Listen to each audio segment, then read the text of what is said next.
Hello everyone, welcome to my YouTube channel Study Time Study Education. This is Deepti Yadav. Friends, today is the 12th day of this Best 500 MCQ series. ये series SSC, banking, railway NTPC, UPSI, UP police, UP लेखपाल and UP PSC and UP triple SC के through conduct होने वाले सारे exams के लिए very very helpful है. Hopefully you guys will like very much this series. और guys, अगर आप लोगों को मेरे लेक्चर की पीडीएफ चाहिए then join our Telegram channel study time study education. वहाँ पे हमारे हर लेक्चर की वीडियो आपको प्रोवाइड हो जाएगी. क्लियर? चलिए ठीक है, तो फिर आज का सेशन हम लोग स्टार्ट करते हैं. देखिए हमारा फर्स्ट क्वेश्चन क्या कहता है. ये कह रहा है कि निम्न में से किस अंतरिक्ष एजेंसी ने रोबोट्स के लिए स्पेस में होटल बनाने का फैसला किया है. तो यहाँ पे कौन कौन है. यहाँ पे है ESA, ISRO, NASA and DRDO. तो यहाँ पे आपका राइट ऑप्शन होगा NASA. Clear? National aeronautics and space administration. NASA है जो, वो अमेरिका की एक अंतरिक्ष एजेंसी है और इसने हाल ही में रोबोट्स के स्पेस में होटल बनाने का फैसला किया है ना, जिसे रोबोट होटल के नाम से जाना जाएगा. और नासा अंतरिक्ष में आरटीटीएस को अपने अगले लॉन्च के साथ रोबोट होटल भी अटैच कर रहा है. और नासा, इसकी फुल फॉर्म मैंने बता दी क्या है, national aeronautics and space administration. Clear? और इसकी स्थापना हुई थी, यानी कि इसका एस्टेब्लिशमेंट हुआ था 29 जुलाई 1958, यानी कि 29 जुलाई 1958 को. और इसका जो हेड क्वार्टर है वो कहाँ है, वो है वॉशिंगटन डीसी में. क्लियर? और जो इसका संस्थापक हैं इसके, वो हैं Dwight, DWIGHT, Dwight David, DAVID, David Eisenhower, EISENHOWER,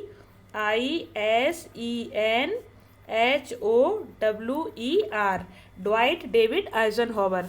ये कौन है? नासा के संस्थापक हैं. ठीक है? ये संयुक्त राष्ट्र अमेरिका के उपराष्ट्रपति भी रहे हैं. कब रहे हैं? जब द्वितीय विश्व युद्ध हो रहा था तब. क्लियर? सेकेंड वर्ल्ड वॉर के टाइम पे ये वहाँ के अमेरिका के उपराष्ट्रपति भी रहे हैं. क्लियर? अब अगर हम बात करें इसरो के बारे में, तो इसरो को हम लिखते हैं ISRO, यानी कि आई से होता है इंडियन, एस से होता है स्पेस, आर से होता है रिसर्च और ऑर्गेनाइजेशन. क्लियर? इसरो. तो ये हो गया इसरो. और इसका हेड क्वार्टर कहाँ है? इसका हेड क्वार्टर है बेंगलुरु में, BENGA, बेंगलुरु, ULURU, बेंगलुरु में है इसका हेड क्वार्टर. और इसके जो फाउंडर हैं, मतलब किसने इसकी संस्थापक कौन है, तो फाउंडर हैं इसके विक्रम साराभाई. क्या है? विक्रम, VIKRAM, विक्रम साराभाई, विक्रम साराभाई. क्लियर? इसीलिए पहले इसको विक्रम साराभाई स्पेस सेंटर के नाम से ही जाना जाता था, बट अब इसको इसरो के नाम से जाना जाता है. और इसके फाउंडर विक्रम साराभाई हैं. और डायरेक्टर इसके कौन है? के शिवन. कौन है? के शिवन. चंद्रयान जो गया था वो अभी इन्हीं के अंडर में गया था, के शिवन. क्लियर? और इसको जो के की फुल फॉर्म है वो क्या है? Kailasa, KAILASA, वेदीवु, KIALASA VADIVOO, वेदीवु Shivan. Kailasa वेदीवु Shivan. ठीक है? वैसे इसको शॉर्ट फॉर्म में कहते हैं के शिवान. क्लियर? अब जब बात करते हैं हम लोग डीआरडीओ की, तो डीआरडीओ की फुल फॉर्म क्या हुई? Defence research and development organisation. ठीक है? और इसके चेयरमैन कौन है? अभी करंट में इसके चेयरमैन हैं डॉक्टर जी सतीश रेड्डी. डॉक्टर जी सतीश, SATHEESH, डॉक्टर E है यहाँ पे, डॉक्टर जी सतीश, मतलब सतीश नहीं, सतीश ऐसे लिखते हैं, डॉक्टर रेड्डी. क्लियर? ये हैं इनके प्रेजेंट में चेयरमैन. और इसका जो हेड क्वार्टर है वो कहाँ है? न्यू दिल्ली में है. और इसे एडमिनिस्ट्रेशन इसका कौन चलाता है? तो इसका एडमिनिस्ट्रेशन, ये मतलब किसके कंट्रोल में ये चलती है? तो ये चलती है ministry of defence, government of India के कंट्रोल में. ठीक है? चलिए ministry of defence, government of India, यही इसको क्या करते हैं, यही इसको एडमिनिस्ट्रेट करते हैं। क्लियर। और देखिए नासा का ये क्या है, मैं सॉरी बताना भूल गई, ये क्या है, ये नासा का लोगो है, ये जो है ये नासा का लोगो है। और नासा का स्लोगन क्या है, नासा का स्लोगन है for the benefit of all, यानी कि सबकी भलाई के लिए। क्लियर। चलिए अब आगे चलते हैं। ये है online video streaming company Netflix ने भारत में कंटेंट पर कितने करोड़ रुपए का निवेश करने की घोषणा की है। ऑप्शन ए 1000 करोड़, 2000 करोड़, 3000 करोड़ या 5000 करोड़। यहाँ पे 3000 करोड़ है, यहाँ 300 करोड़ गलत मिस्टेक हो गया यहाँ पे, तो 3000 करोड़ कर लीजिएगा आप। ठीक है। तो यहाँ पे जो नेटफ्लिक्स है उसने 3000 करोड़ रुपए की निवेश करने की घोषणा की है। तो यहाँ पे राइट ऑप्शन होगा ऑप्शन सी। क्लियर। चलिए नेक्स्ट है अब आपका, शिरोमणि अकाली दल की स्थापना दिवस पर सुखवरी सिंह बादल को कौन सी बार सियद का अध्यक्ष चुना गया है। तो पहली बार, दूसरी बार, तीसरी बार, चौथी बार। तो यहाँ पे आपका राइट ऑप्शन होगा ऑप्शन सी, यानी कि तीसरी बार इनको सियद का अध्यक्ष चुना गया है। क्लियर। चलिए नेक्स्ट है, ब्रिटेन के आम चुनाव में 127 साल में सबसे ज़्यादा कितने भारतीय मूल के सांसद बने हैं। ऑप्शन ए है 7, ऑप्शन बी है 10 और ऑप्शन सी है 12 और ऑप्शन डी है 15। तो यहाँ पे आपका राइट ऑप्शन होगा ऑप्शन डी, यानी कि 15। क्लियर। देखिए ब्रिटेन के आम चुनाव में 127 साल में सबसे ज़्यादा 15 भारतीय मूल के लोग सांसद बने हैं। पहली बार बने थे 1892 में दादा भाई नौरोजी, ठीक है, जो भारतीय मूल के ब्रिटिश सांसद बने। ठीक है। जबकि पिछले चुनाव में 12 भारतवंशी चुने गए हैं। ठीक है। चलिए नेक्स्ट है, लंदन में मैगजीन ईस्टर्न आई द्वारा किस एक्ट्रेस को दशक की सबसे सेक्सी एशियन का दर्जा दिया गया है। ऑप्शन ए है आलिया भट्ट, ऑप्शन बी है कटरीना कैफ, ऑप्शन सी टीना खान, ऑप्शन डी है दीपिका पादुकोण। तो इस क्वेश्चन का राइट ऑप्शन होगा ऑप्शन डी, दीपिका पादुकोण। दीपिका पादुकोण को जो लंदन में मैगजीन ईस्टर्न आई होती, जो वहाँ प्रकाशित की जाती है ईस्टर्न आई, उसने दीपिका पादुकोण को दशक की सबसे सेक्सी एशियन महिला का दर्जा दिया है। ठीक है। और बात करें अगर आलिया भट्ट की, तो आलिया भट्ट को वर्ष 2019 की सबसे हॉट एशियन महिलाओं का खिताब दिया गया था। क्लियर। चलिए नेक्स्ट है आपका, विश्व में रेशम की कुल कितनी किस्में हैं। यहाँ किसकी नहीं है, कुल कितनी किस्में हैं, यहाँ पे गलत लिखा हुआ है। ठीक है। तो ऑप्शन ए है 5, ऑप्शन बी 4, ऑप्शन सी 3 और ऑप्शन डी है 6। ठीक है। तो यहाँ पे देखिए आपका राइट ऑप्शन होगा ऑप्शन बी, यानी कि इसकी रेशम की कुल कितनी किस्में हैं, 4 हैं। कौन कौन सी हैं, शहतूत है, तसर है, या तसर को टसर भी कहते हैं। ये जो लास्ट वीडियो मेरा लास्ट 5th या 4th वीडियो रहा होगा, जिसमें मैंने आपको ये सारी बताई थी। टसर है, शहतूत है और मलबेरी है और मूंगा है। ठीक है। और देखिए जो यहाँ से वन मोर क्वेश्चन कि जो रेशम का धागा है वो किससे बनता है। तो यहाँ रेशम का धागा किससे बनता है, प्रोटीन से बनता है। ठीक है। जो कोकून के अंदर प्रोटीन होती है, तो रेशम का धागा उसी प्रोटीन से तैयार किया जाता है। ठीक है। और भारत में देखिए विश्व में जितना रेशम पैदा किया जाता है उसका 18% रेशम है वो भारत में पैदा होता है। और भारत में सबसे ज़्यादा कौन सा राज्य है जो रेशम उत्पादित करता है, वो है कर्नाटक। ठीक है। कर्नाटक में सबसे ज़्यादा रेशम का उत्पादन किया जाता है। क्लियर। और जो रेशम का उत्पादन है उसको क्या कहा जाता है, उसको कहा जाता है सेरीकल्चर। सेरीकल्चर। ठीक है। सेरीकल्चर कहा जाता है रेशम के उत्पादन को। क्लियर। चलिए नेक्स्ट है अब आपका, नेक्स्ट है, उत्तर प्रदेश सहकारी गन्ना समिति संघ लिमिटेड की स्थापना कब हुई थी। 1949 में, या फिर 1849 में, या 1969 में, या 1939 में। देखिए यहाँ पे राइट ऑप्शन होगा आपका ऑप्शन ए, 1949 में उत्तर प्रदेश सहकारी गन्ना समिति संघ लिमिटेड की स्थापना हुई थी 1949 में। क्लियर। चलिए नेक्स्ट है आपका उत्तर प्रदेश उद्योग बंधु योजना का मुख्य उद्देश्य क्या था? कृषि को बढ़ावा देना, या हथकरघा को प्रोत्साहन देना, या फिर ए और बी दोनों, या औद्योगिक इकाइयों समयबद्ध स्थापना को सुनिश्चित करना। देखिए यहाँ पे आपका राइट ऑप्शन होगा ऑप्शन डी, औद्योगिक इकाइयों समयबद्ध स्थापना को सुनिश्चित करना। ये किसका वो था? ये उत्तर प्रदेश उद्योग बंधु योजना का उद्देश्य था। क्लियर? चलिए नेक्स्ट है आपका सर्वाधिक अंतर्राष्ट्रीय चित्र प्रदर्शनियां आयोजित करने की ख्याति किसको प्राप्त है? आगा रिजा, या अब्दुल सबद, या फिर मुरलीधर, या फिर चमन सिंह। देखिए तो यहाँ पे आपका राइट ऑप्शन होगा ऑप्शन डी, चमन सिंह। ठीक है, ये चमन सिंह है, ये कहाँ के रहने वाले हैं? ये मेरठ के रहने वाले हैं। इन्होंने चित्रकला और बूंदी कला दोनों में कम से कम 50 से अधिक पुस्तक यानी कि बुक्स लिखकर सर्वाधिक अंतर्राष्ट्रीय चित्र प्रदर्शन आयोजित कर विशेष ख्याति प्राप्त की है। ठीक है, चलिए नेक्स्ट है आपका देश के कुल क्षेत्रफल का कितने प्रतिशत क्षेत्रफल उत्तर प्रदेश में है? देखिए यहाँ पे आपका वो है आपके ऑप्शन है 16.5%, 7.33%, या 8%, या 10%। तो यहाँ पे आपका राइट ऑप्शन होगा ऑप्शन सी 7.33%, यानी कि जो पूरे भारत का क्षेत्रफल है उसमें से जो उत्तर प्रदेश का क्षेत्रफल है वो कितना है? 7.33%। ठीक है, और अगर पूरे भारत की जनसंख्या के अकॉर्डिंग देखा जाए तो पूरे भारत में जितनी जनसंख्या है उसका 16.51% जनसंख्या कहाँ रहती है? उत्तर प्रदेश में। तो ये जो ऑप्शन है वो किसका है? जनसंख्या का है। क्लियर? चलिए नेक्स्ट है आपका स्वतंत्रता के बाद उत्तर प्रदेश के जनघनत्व में सबसे कम वृद्धि कब हुई है?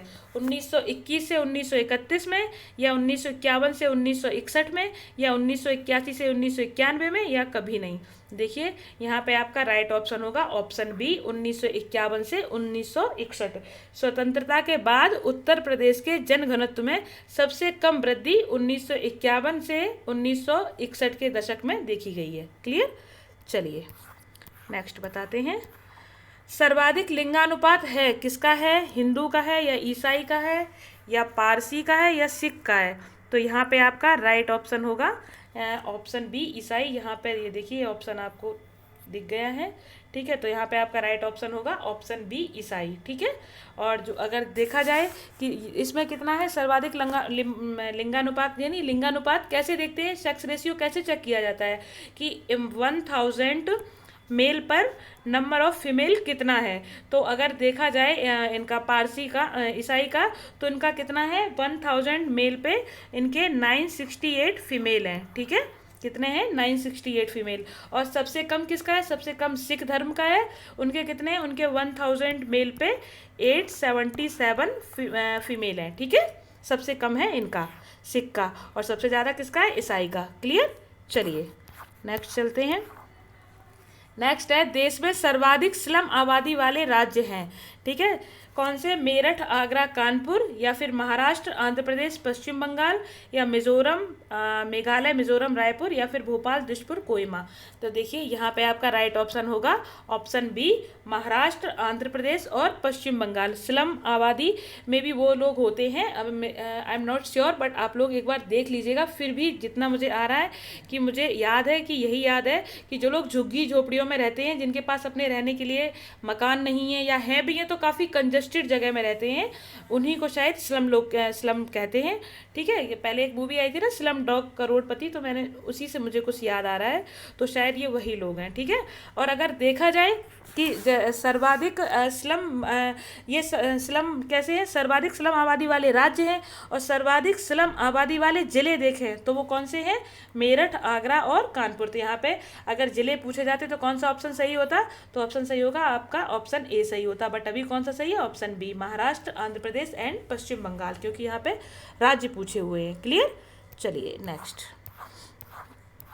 नेक्स्ट है जनसंख्या की दृष्टि से सबसे बड़ी जनजाति कौन सी है? भुक्सा या फिर बनारावत या फिर थारू या सहरिया। देखिए यहाँ पे आपका राइट ऑप्शन होगा ऑप्शन सी थारू। जो थारू जनजाति है ये सबसे बड़ी जनजाति है, जबकि सबसे छोटी जनजाति कौन सी है, बनारावत। ठीक है, और थारू जाति कैसी है, थारू जनजाति सबसे बड़ी जनजाति है। और ये लोग तो जो थारू जनजाति के लोग हैं ये उत्तराखंड में पाए जाते हैं। ठीक है, ये एक संयुक्त परिवार बना के रहते हैं। ठीक है, और अगर बात की जाए बुक्सा जनजाति की तो ये पाई जाती है कहाँ, नैनीताल में। ठीक है, और नैनीताल के गढ़वाल और देहरादून में ये पाई जाती है। ये लोग राजपूतों के वंशज माने जाते हैं और ये लोग हिंदू की तरह ही अपनी विवाह प्रथा कैसे करते हैं, हिंदू की तरह। तो ऐसे क्वेश्चन आता है कि कौन सी जनजाति है जो हिंदू की तरह विवाह प्रथा अपनाती है, तो वो कौन सी है, वो है बुक्सा जनजाति। ठीक है, और शहरिया पता नहीं, चलिए देख लीजिएगा, आगे चलते हैं। जीविकोपार्जन, जीविकोपार्जन हेतु वेद वेदांग पढ़ाने वाला अध्यापक कहलाता है, आचार्य कहलाता है या धर्मु कहलाता है या उपाध्याय या पुरोहित। देखिए यहाँ पे आपका राइट ऑप्शन होगा ऑप्शन सी यानी कि उपाध्याय। ठीक है, वैदिक काल में जीविकोपार्जन हेतु यानी कि जीविका चलाने के लिए वेद वेदांग पढ़ाने वाले अध्यापक को उपाध्याय कहा जाता था। ठीक है, और जो ये है ऑप्शन बी अध्यर्वु, ये जो यजुर्वेद है ना उसको जो पढ़ लेता है उसको कहते हैं अध्यर्वु। ठीक है, चलिए नेक्स्ट है आपका सप्तपर्णी गुफा स्थित है सांची में या नालंदा में या राजगृह में या पावापुरी में।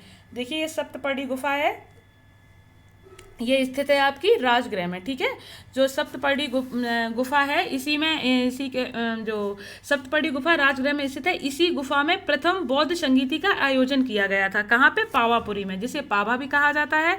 भारत के बिहार राज्य के नालंदा जिले में राजगिरी और बोधगया के समीप ये स्थित है। ठीक है, यह जैन धर्म के जो लोग जैन धर्म को मानते हैं उनके लिए ये अत्यंत पवित्र शहर है, क्योंकि ऐसा माना जाता है कि जो भगवान महावीर हैं उनको मोक्ष की प्राप्ति यहीं पे हुई थी। ठीक है, तो यहाँ पे आपका सप्तपर्णी गुफा स्थित कहाँ है, राजगृह में। Option C is the right answer. Clear, चलिए नेक्स्ट है आपका सारनाथ की भूमि स्पर्श मुद्रा वाली बुद्ध प्रतिमा काल। अरे हाँ, ऊपर अभी और थोड़ा सा कुछ बताना है मेरे को, सांची के बारे में आपको थोड़ा सा बताना है। जो सांची है, ये सांची का स्तूप कहाँ है, ये भी सांची का स्तूप, ये भी एक बौद्ध स्मारक है। ये भारत के मध्य प्रदेश राज्य के सांची नामक गांव में स्थित है। और ये जो सांची नामक गांव है ये कहाँ है, ये रायसेन जिले में पड़ता है, बेतवा नदी के किनारे। ठीक है, बेतवा नदी के तट पर पड़ता है। और यहीं पर मध्य प्रदेश में और क्या क्या है, यहाँ भीमबेटका की गुफाएं भी हैं, ये भी रायसेन के जिले में स्थित हैं। ठीक है, और यहाँ पे एक खजुराहो का मंदिर भी है। ठीक है, ये यहाँ पे काफ़ी फेमस चीज़ें हैं, वो मैंने आपको बता दी। यहाँ से क्वेश्चन बन सकता है कि खजुराहो का मंदिर कहाँ है, तो वो खजुराहो का मंदिर एमपी में है, और भीमबेटका की गुफाएं हैं तो वो भी कहाँ है, एमपी में है। ठीक है, चलिए अब हम लोग आते हैं नेक्स्ट क्वेश्चन पे। सारनाथ की भूमि स्पर्श मुद्रा वाली बुद्ध प्रतिमा कालांकित है, यानी कि किसके काल में, इसको बुद्ध प्रतिमा को किसके काल में बनाया गया। देखिए भूमि स्पर्श मुद्रा की जो सारनाथ की बुद्ध प्रतिमा है ये गुप्त काल से संबंधित है। किससे संबंधित है, गुप्त काल से। तो यहाँ से आपका कौन सा ऑप्शन सही होगा, option B is the right answer. ठीक है, अगर बात करें कुषाण वंश की तो कुषाण वंश का एक सबसे महान राजा था कनिष्क। ठीक है, इसी ने चतुर्थ बौद्ध संगीति है वो इसी ने करवाई थी, और इसी चतुर्थ बौद्ध संगीति के दौरान ही जो बौद्ध धर्म था वो दो उसमें टूट गया था, दो समुदायों में। किसमें, एक हीनयान और दूसरा महायान में, दो समुदायों में टूट गया था। और जो कुषाण वंश का राजा कनिष्क था इसी ने सबसे पहले शुद्ध सोने के सिक्के चलवाए थे। ठीक है, सबसे पहले शुद्ध सोने के सिक्के किसने चलवाए थे, कुषाण वंश के राजा कनिष्क ने। ठीक है, और अगर कहा जाए कि पहला मुस्लिम शासक कौन था जिसने सोने के सिक्के चलवाए थे, अगर मुस्लिम शासक पूछा जाए, मेरे क्वेश्चन पे थोड़ा ध्यान देना, कि मुस्लिम शासक पूछा जाए तो फिर वो होगा मोहम्मद बिन कासिम। ठीक है, उसने जो सोने के सिक्के चलवाए थे उसने उनको नाम दिया था दिरहम सोने के सिक्के उनको कहा जाता था। तो सबसे पहला मुस्लिम शासक है जिसने सोने के सिक्के चलवाए तो वो है मोहम्मद बिन कासिम। लेकिन अगर केवल ये क्वेश्चन पूछा जाए कि भारत में सबसे पहले शुद्ध सोने के सिक्के किसने चलवाए तो वो है कनिष्क, कुषाण वंश का राजा कनिष्क। क्लियर, चलिए नेक्स्ट है आपका निम्नलिखित में से, और हाँ इसके कनिष्क के बारे में थोड़ा सा और इसके बारे में, और इससे काफ़ी क्वेश्चन बनते हैं ना कनिष्क से, तो फिर मैं इसके बारे में थोड़ा सा और आपको बता देती हूँ कनिष्क के बारे में। कनिष्क ने 78 AD में इसने शकों को भी भगाया था, ठीक है। और अगर हम यहाँ पे आपको बात करें इसकी गुप्त काल की, तो गुप्त काल को भारतीय इतिहास का गोल्डन पीरियड कहा जाता है, यानी कि स्वर्ण काल कहा जाता है गुप्त काल को। क्यों कहा जाता है? क्योंकि यहाँ से बहुत सारे पुरातात्विक स्रोत मिले हैं। सबसे पहला तो मिला है यहाँ पे मेहरौली स्तंभ लेख, ठीक है। कौन सा? मेहरौली स्तंभ लेख। ये कहाँ पे है? ये दिल्ली में जो कुतुब मीनार है उसी के परिसर में, कुतुब मीनार के परिसर में एक ये लोहे का एक स्तंभ है। ये किसने बनवाया था? ये चंद्रगुप्त द्वितीय द्वारा स्थापित कराया गया था। और इसकी सबसे विचित्र बात या इसकी सबसे खास बात यह है कि ये लगभग 1600 वर्ष पुराना है, बट अभी तक आज तक इसमें जंग नहीं लगी है। तो ये इसकी सबसे स्पेशल क्वालिटी है, ठीक है। और दूसरा मिला था गुप्त काल में ही मिला था पूना ताम्र अभिलेख, ठीक है। पुणे कॉपर एडिक्ट कहते हैं इसको। तो ये कब मिला था? ये भी मिला था गुप्त काल में ही। ये लेख किसके द्वारा लिखा गया था? ये लिखा गया था चंद्रगुप्त द्वितीय की बेटी प्रभावती के द्वारा, ठीक है। और तीसरा यहाँ से मिला था एरड़ अभिलेख। एरड़ अभिलेख इसलिए इंपॉर्टेंट है कि सबसे पहले सती प्रथा का उल्लेख इसी में किया गया था, एरड़ अभिलेख में। एरड़ अभिलेख लिखा किसने था? भानुगुप्त ने। और ये जो एरड़ अभिलेख है, जो ये सती प्रथा का अंत, इसमें सती प्रथा का उल्लेख किया गया है, वो कहाँ से किया गया है?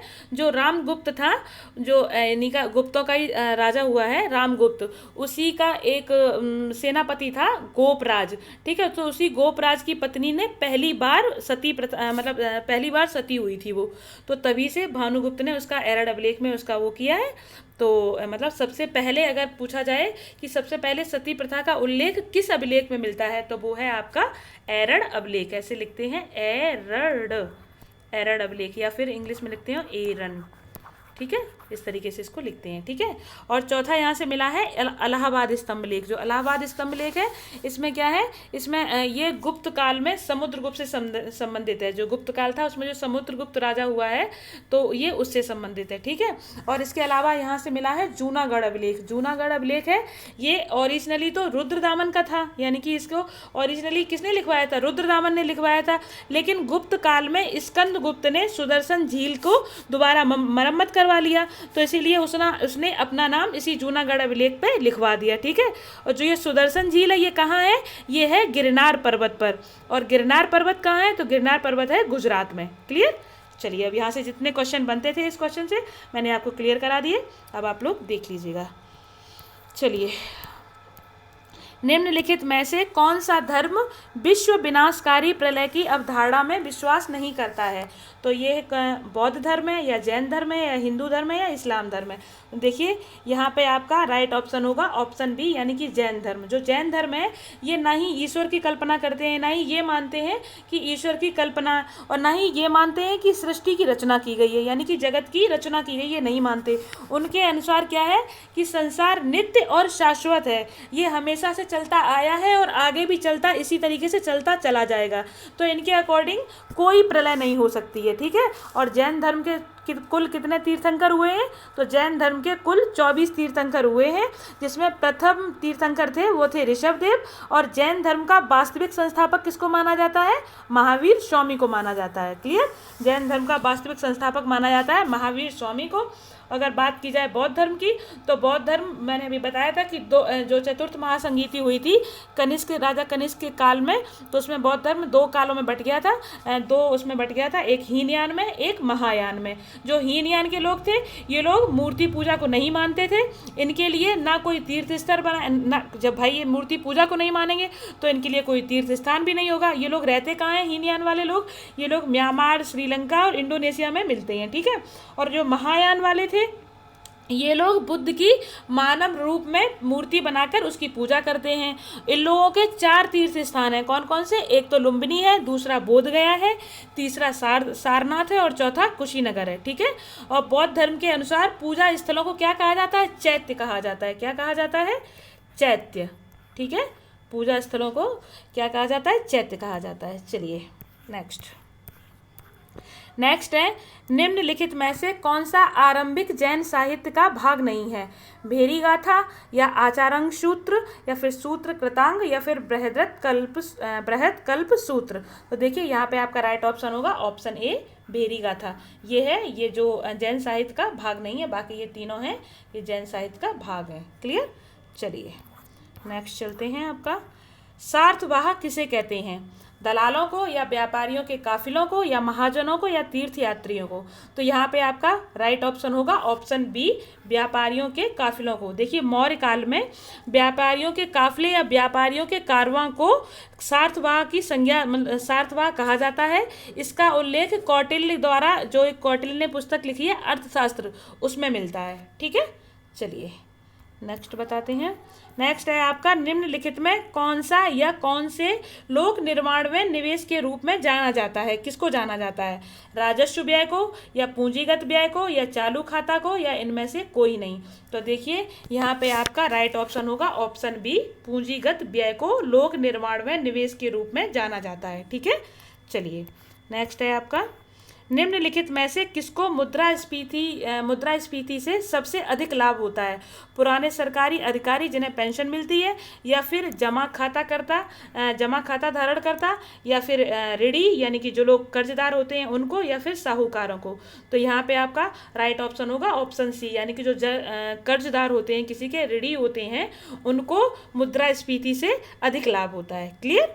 चलिए नेक्स्ट है आपका, निम्नलिखित में से कौन सी गतिविधि WTO से संबंधित नहीं है? WTO क्या है? World trade organisation. इसका मुख्यालय कहाँ बताया था मैंने? जेनेवा में। जेनेवा कहाँ है? स्विट्जरलैंड में। क्लियर। ये मैंने उस दिन आपको बताया था। आप इसके लिए आपको लास्ट वीडियो देखनी पड़ेगी, आप उसको देख लीजिएगा। क्लियर। तो इसके देखिए कौन सी गतिविधि हैं जो इससे संबंधित नहीं है। तो देखिए व्यापार समझौता वार्ता, या फिर व्यापार क्षमता निर्माण, या फिर व्यापार के विवाद का निपटान या समाधान, या फिर व्यापार के लिए वित्त प्रदान करना। तो देखिए व्यापार के लिए वित्त प्रदान करना ये WTO की प्रॉब्लम नहीं है, बाकी सारे इसी से संबंधित है। तो option D is the right answer. Clear. चलिए अब देखिए यहाँ आज आपके लिए एक सरप्राइज़ है कि मैं अब आपको डेली, मतलब जब मेरी करंट इसकी क्लास आएगी तब मैं आपको कुछ वन लाइनर करंट अफेयर्स भी बताऊंगी जो काफ़ी इम्पोर्टेंट होंगी। क्लियर। चलिए तो आज सबसे पहले हम लोग देखते हैं करंट अफेयर। देखिए, आर्थिक अपराधी नेहाल मोदी के लिए रेड कॉर्नर नोटिस जारी करने से चर्चा में रहे इंटरपोल की स्थापना कब की गई थी और इसका मुख्यालय कहाँ है? तो देखिए अगर इससे जानने से पहले हमें ये चीज़ भी जाननी होगी कि व्हाट इज़ इंटरपोल, यानी कि इंटरपोल क्या होता है। तो देखिए इंटरपोल किसको कहते हैं? इंटरपोल कहते हैं इंटरनेशनल पुलिस को, इसको शॉर्ट में कहते हैं इंटरपोल। ठीक है। तो इसकी स्थापना कब की गई थी? इसकी स्थापना की गई थी 7 सितंबर 1923 को ऑस्ट्रिया की राजधानी वियना में। ठीक है। और इस टाइम और उन्होंने इसके अलावा क्या पूछा, इसका मुख्यालय कहाँ है? तो इसका मुख्यालय है फ्रांस में। क्लियर। कहाँ है इसका मुख्यालय? इसका मुख्यालय फ्रांस में है। और इसके जो प्रेजेंट टाइम पे अध्यक्ष हैं वो कौन है? वो हैं Kim Jong, JONG, Kim Jong Yang, YANG। Kim Jong Yang हैं, वो अभी इसके अध्यक्ष हैं। क्लियर। चलिए नेक्स्ट देखते हैं। नेक्स्ट कह रहा है, भारत में श्रम कानूनों पर प्रतिक्रिया से चर्चा में रहे अंतर्राष्ट्रीय श्रम संगठन की स्थापना किस संधि के तहत हुई थी? इसका मुख्यालय कहाँ है? तो देखिए ये हुई थी वार्साई की संधि के तहत, जो कब हुई थी? 1919 में हुई थी। और इसका मुख्यालय कहाँ है? जेनेवा स्विट्जरलैंड में है। ठीक है। चलिए अंतर्राष्ट्रीय श्रम संगठन। क्लियर। चलिए अभी इसकी ऊपर बात हुई है तो आप देख लीजिएगा। चलिए ऊपर चलते हैं अब। नेक्स्ट है आपका, किस भारतीय मूल के आविष्कारक को इलेक्ट्रॉनिक्स उद्योग को बढ़ावा और कृत्रिम बुद्धिमत्ता बढ़ाने हेतु प्रतिष्ठित इन्वेंटर ऑफ ईयर का पुरस्कार दिया गया है? तो ये दिया गया है राजीव जोशी को। क्लियर। चलिए नेक्स्ट बताती हूँ। नेक्स्ट है, जल्द ही अपने नए संस्करण 4.0 के लागू होने से चर्चा में रही ई मार्केट, जिसको बोला जाता है जेम, क्या है एवं इसकी स्थापना कब हुई थी? तो इसकी ये क्या है? ये एक सरकारी खरीद हेतु एक ऑनलाइन पोर्टल है और इसकी स्थापना कब हुई थी? 2016 में हुई थी। नेक्स्ट है आपका, न्यायिक सेवाओं के संदर्भ में चर्चा में रहे अखिल भारतीय न्यायिक सेवा का प्रावधान किस अनुच्छेद में है, इसे किस संविधान संशोधन द्वारा जोड़ा गया? तो देखिए, मैंने आपको बताया था उस दिन कि आर्टिकल 312 में, आर्टिकल 312 मैंने बताया था कि 3 सेवाएं हैं, कौन कौन सी हैं अखिल भारतीय की? IAS, IPS और IFS, ठीक है। तो यहाँ पे कौन सा आर्टिकल होगा? आर्टिकल 312, ठीक है। और इसमें ये कब जोड़ा गया था? ये 42वां संविधान संशोधन के द्वारा जोड़ा गया था। क्लियर? चलिए नेक्स्ट है आपका, हाल ही में विश्व स्वास्थ्य संगठन ने सुरक्षा कारणों से किस दवा के क्लिनिकल ट्रायल पर अस्थायी तौर पर प्रतिबंध लगा दिया है? तो ये है आपका हाइड्रोक्सीक्लोरोक्वीन पर इन्होंने क्या लगा दिया? प्रतिबंध लगा दिया इसके क्लिनिकली ट्रायल पर। क्लियर? चलिए नेक्स्ट है आपका, कोविड-19 के संदर्भ में चर्चा में रहे चीन की वेट वुमेन का क्या नाम है? इनका नाम है शी झेंगली। क्या नाम है? She Zhengli. ये कौन है? ये वुहान इंस्टीट्यूट ऑफ वायरोलॉजी की डिप्टी डायरेक्टर हैं। ओके, चलिए नेक्स्ट है, हाल ही में भारतीय सेना के किस अधिकारी को प्रतिष्ठित संयुक्त राष्ट्र सैन्य gender advocate of the year award 2019 के लिए चुना गया है? तो ये है मेजर सुमन गवानी। क्लियर? चलिए नेक्स्ट है, हाल ही में किन संस्थाओं के द्वारा कोरोना वायरस के त्वरित टेस्ट के लिए RT लैंप तकनीकी को विकसित किया गया है? तो देखिए, यहाँ पे जो RT लैंप है, इसकी फुल फॉर्म है reverse transcription loop mediated isothermal amplification. ये RT लैंप की फुल फॉर्म है, ठीक है। तो इसको किसने किया है? CSIR, यानी कि CSIR की फुल फॉर्म है the council of scientific and industrial research. इसकी स्थापना कब हुई थी? इसकी स्थापना हुई थी 1942 में, 1942 में, ठीक है। और IIM का मतलब है Indian institute of integrative medicine, ठीक है। तो और रिलायंस, इन तीनों ने मिलकर RT लैंप तकनीकी को विकसित किया है, ठीक है। चलिए नेक्स्ट क्या है? नेक्स्ट है आपका, चंबा में सुरंग के उद्घाटन में चर्चा में रहे 4 धाम परियोजना के तहत किन तीर्थ स्थलों को आपस में जोड़ना प्रस्तावित है? तो ये है यमुनोत्री धाम को, गंगोत्री धाम को, केदारनाथ धाम को और बद्रीनाथ धाम को, ठीक है। इन चारों को जोड़ा जाएगा। क्लियर?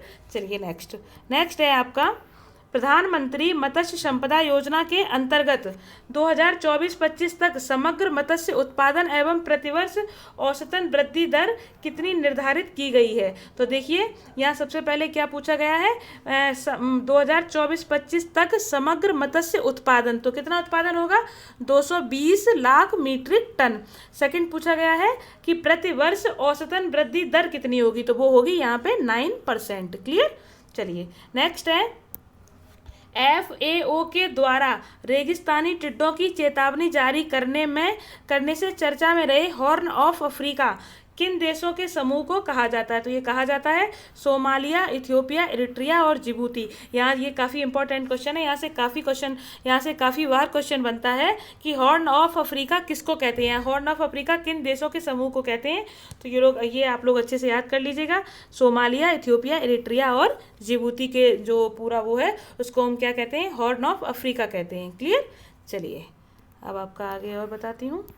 आगे है आपकी श्रम सिद्धि अभियान। ये किसने चलाया है? ये चलाया गया है मध्य प्रदेश सरकार के द्वारा, ठीक है। किसके द्वारा? मध्य प्रदेश सरकार द्वारा चलाया गया है। राज्य की प्रत्येक पंचायत में प्रारंभ किया गया है। इसके अंतर्गत कुशल मजदूरों को उनकी योग्यता के अनुसार काम दिए जाएंगे, ठीक है। चलिए नेक्स्ट, मिजोरम ने क्या किया है? मिजोरम की कैबिनेट ने खेलों को उद्योग का दर्जा देने की मंजूरी दे दी है। किसको? खेलों को उद्योग का दर्जा देने की मंजूरी दी है। मिजोरम के जो खेल मंत्री हैं वो है रॉबर्ट रोमाविया रॉयने, ठीक है। इन्होंने दी है खेलों को उद्योग का दर्जा देने की मंजूरी दी है इन्हें, ठीक है। और यहाँ के मिजोरम के राज्यपाल कौन है? ये है PS श्रीधरन पिल्लई और CM कौन है? P जोरमथंगा, ठीक है। चलिए नेक्स्ट है आपका, फिक्की लेडीज ऑर्गेनाइजेशन FLO के नए अध्यक्ष कौन चुनी गई? तो ये है जानवी फूकन। इनको इंग्लिश में ऐसे लिखा जाता है JAHNABI, जानवी फूकन, PHOOKAN, KAN, जानवी फूकन, इनको चुना गया है फिक्की लेडीज ऑर्गेनाइजेशन का नया अध्यक्ष। ठीक है, देखिए ये है एशले कूपर। एशले कूपर का निधन हो गया। ये कौन थे? तो ये थे ऑस्ट्रेलियाई टेनिस स्टार थे। ये कौन? Ashley Cooper. क्लियर। चलिए नेक्स्ट है हुनर हाट। हुनर हाट क्या है? ये एक मेला है। ये कब लगेगा? ये सितंबर 2020 से पुनः आरंभ होगा और इसकी थीम इस बार क्या रहेगी? वो रहेगी local to global. Local to global. Clear. चलिए नेक्स्ट है सबको मिलेगा रोजगार। ये कहाँ, ये किसकी स्कीम है? कौन से राज्य की? तो ये है मध्य प्रदेश सरकार द्वारा चलाई गई। इस योजना के तहत प्रवासी मजदूरों को मनरेगा जॉब कार्ड जारी किए जाएंगे। क्लियर। चलिए नेक्स्ट है सर्वाधिक कमाई करने वाली महिला एथलीट। सर्वाधिक कमाई करने वाली महिला एथलीट कौन बनी है? Naomi Osaka. ये कौन है? टेनिस खिलाड़ी हैं और ये हैं कहाँ की? ये हैं जापान की खिलाड़ी हैं, ये नाओमी ओसाका। क्लियर। चलिए नेक्स्ट है आपका नवीन और नवीकरणीय ऊर्जा मंत्रालय द्वारा किस मंदिर को पूर्णतः सौरकरण किया जाएगा? तो ये किया जाएगा कोणार्क सूर्य मंदिर। ये कहाँ है? उड़ीसा में है। इसका निर्माण किसने करवाया था? इसका निर्माण करवाया था नरसिंह देव प्रथम ने और ये 1984 में यूनेस्को विश्व धरोहर में शामिल कर लिया गया है कोणार्क का सूर्य मंदिर। ठीक है। और ये अभी जो अपने यहाँ पे बलवीर सिंह सीनियर, इनका निधन हो गया है। ये कौन थे? ये भारतीय हॉकी खिलाड़ी थे। ठीक है। और राष्ट्रीय विविधता के लिए जो दिवस मनाया गया वो कब मनाया गया? 21 मई को। ये 2002 से प्रतिवर्ष मनाया जाता है। चलिए आगे थोड़ी सी और इन्फॉर्मेशन कि 25 मई को क्या मनाते हैं? वर्ल्ड थायराइड डे मनाया गया। कब? 25 मई को। क्या मनाया गया? World thyroid day. और एक चीज़ और है PPE kit, personal protective equipment. ये चर्चा में क्यों है? देखिए भारत में विश्व का दूसरा सबसे बड़ा PPE किट उत्पादक देश बन गया है। कौन? वर्तमान में जो भारत है वो विश्व का दूसरा सबसे बड़ा PPE किट उत्पादक देश बन गया है। ये है क्या PPE किट? ये देखिए कोविड-19 के संक्रमण से स्वास्थ्य कर्मियों के बचाव के लिए इसका उपयोग किया जाता है। इस किट में gloves, medical mask, gown, respirator और शू कवर इत्यादि दिए जाते हैं। उद्देश्य क्या है? संक्रामक बीमारियों के संक्रमण से बचाव।